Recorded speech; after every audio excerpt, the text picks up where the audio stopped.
se poser les bonnes questions. Quand nous traversons un temps d'épreuve, cela suscite toujours en nous une multitude de questions. Comment en sortir? Combien de temps ça va durer? Ou encore, pourquoi donc suis-je dans cette situation? À qui est la faute dans ce qui m'arrive? Qui est responsable? Est-ce normal que cela se produise? Toutes ces questions ont leur part de bien fondé. Il est légitime de se les poser et parfois elles induisent des réponses qui peuvent nous aider à résoudre les difficultés auxquelles nous sommes confrontés. Le problème rencontré cependant avec cette série de questions, c'est qu'elles n'ont pas toujours de réponse. Elles sont légitimes, voire nécessaires, mais on peut y rester indéfiniment enfermé. On peut passer sa vie à tenter, par exemple, de mettre en évidence les responsabilités de tel ou tel dans une situation déterminée, sans que les choses s'éclaircissent de manière bien nette, tant les réalités de la vie sont parfois complexes. Il faut en outre savoir que le salut ne réside pas forcément dans le fait d'avoir la réponse à toutes ces questions.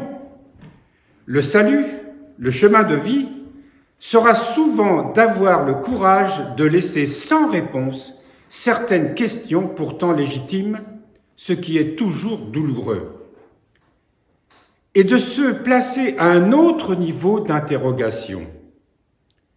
En fin de compte, qu'est-ce que Dieu attend de moi dans tout cela? Ce changement de niveau demande nécessairement une certaine part de conversion, parce que nous sommes terriblement accrochés au besoin de tout comprendre. Mais le grand avantage de cette nouvelle question, c'est qu'elle aura tôt ou tard une réponse. Quand nous cherchons de manière sincère la volonté de Dieu, elle finit toujours par se manifester.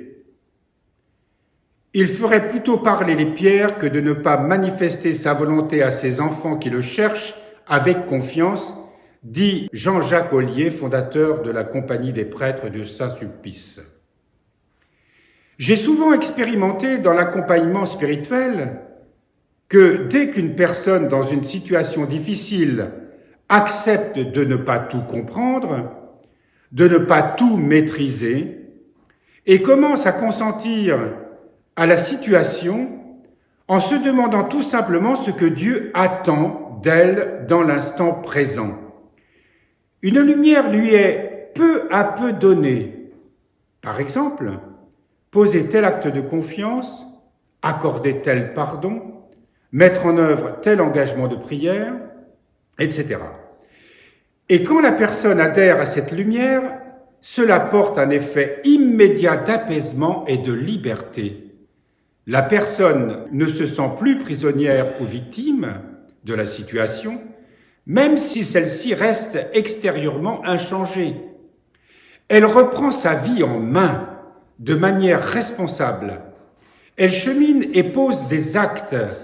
Elle retrouve aussi une certaine force car elle perçoit dans quel sens mobiliser ses énergies. L'avenir est de nouveau ouvert devant elle. Le premier point que nous pouvons retenir, c'est de consentir, comme le terme qu'il a employé, à une épreuve. Nous le savons tous, dans une épreuve, dans une situation difficile, nous nous débattons. Nous cherchons à nous justifier. Nous cherchons des responsabilités. Nous tournons en rond inlassablement en ressassant cette situation avec une multitude de points que nous souhaitons éclaircir, comprendre. Évidemment, nous savons très bien qu'on ne pourra pas se sortir indemne de cette situation. On ne s'en sort pas indemne tout simplement parce que nous cultivons dans notre cœur de la rancœur, de la colère. Nous cultivons de l'angoisse, de la peur. Et puis ça peut nous conduire dans des situations extrêmes au désespoir. Mais si nous avons la foi, nous devons nous poser simplement cette question. Pourquoi Dieu permet que je vive cette situation? Lui qui veille sur moi, lui qui aime ses enfants, qui ne les quitte jamais de son regard, lui qui est attentif à tous leurs besoins. Alors pourquoi suis-je prisonnier de cette situation qui me pourrit la vie, qui me fait souffrir et qui fait souffrir aussi les autres?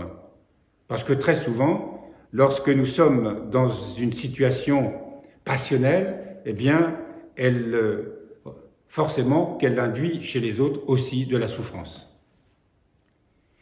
Consentir, c'est-à-dire accepter d'être dans une épreuve, dans une situation que je ne peux pas maîtriser, que je ne peux pas comprendre. Je me tourne vers Dieu et je lui demande d'abord, Seigneur, rétablis dans mon cœur la paix, cette paix que j'ai perdue. Toute cette agitation qui est en moi, Seigneur, accorde-moi la grâce de retrouver la paix. Si nous procédons de cette manière, nous allons vérifier à tous les coups que lorsqu'on formule cette prière, le Seigneur apaise notre esprit, apaise notre âme. Et puis, comme il est dit ici, c'est de retrouver une certaine liberté, c'est de reprendre les choses en main, parce qu'avant, on n'était pas libre. Tant que nous sommes dans les passions, dévorés par toutes sortes d'agitations, on ne peut pas être libre. Nous croyons défendre une liberté, mais en fait, c'est tout le contraire.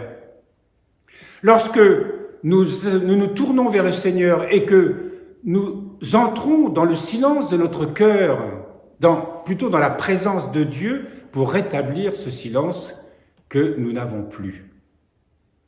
Et avec foi, nous le prions. Avec foi, nous le supplions de retrouver la paix en lui. Et cette paix nous est donnée.